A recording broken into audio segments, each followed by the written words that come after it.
هانی تو نورس الان خونه بخرم یا نه؟ مثل همیشه اگه پول داری و وسع میرسه که خونه بخر.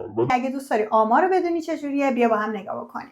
خب میبینیم که نورس از چند سال اخیر تا ماه اخیر که می بوده بازار به چه صورت پیش رفته. اول بیام بگم اگه تاونهاوس دوست داری بخری چجوریه. تاونهاوس این مدلی بوده که چند ماه اخیر خیلی تقاضا زیاد بوده و بازار سلر بوده و دست بایرها یه ذره تنگ بوده، ولی میبینیم که ماه اخیر داره میاد سمت بالانس. پس اگه میخوای تاونهاوس بخری الان وقت خوبیه، یعنی هم دستت بازه همین که میتونی نگوشیت بکنی هنوز. ولی اگر میخوای کاندو بخری میایم نگاه میکنیم میبینیم که بازار کاندو از 2 ماه اخیر همینجوری داره میره بالا.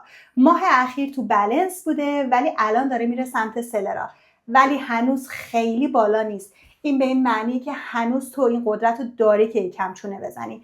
مثل بازار چند وقت اخیر نیست، یعنی چند ماه اخیر نیست، مثل ژانویه که بازار کاملا بایر باشه و تو هرچی دلت خطه گیو سلر بگه چشم. ولی انقدر بد نیست که هرچی سلر بگه تو بخوای بگی چشم. یه جورایی بالانسه. به نظر من اگه میخوای بخری وقت مناسبیه. توی دیتچ یعنی هاوس هم به این صورته که هنوز داره میره بالا ولی هنوز خیلی بالا نیست شیبش. به نظر من موقعیت خوبیه برای اینکه خونه بخری.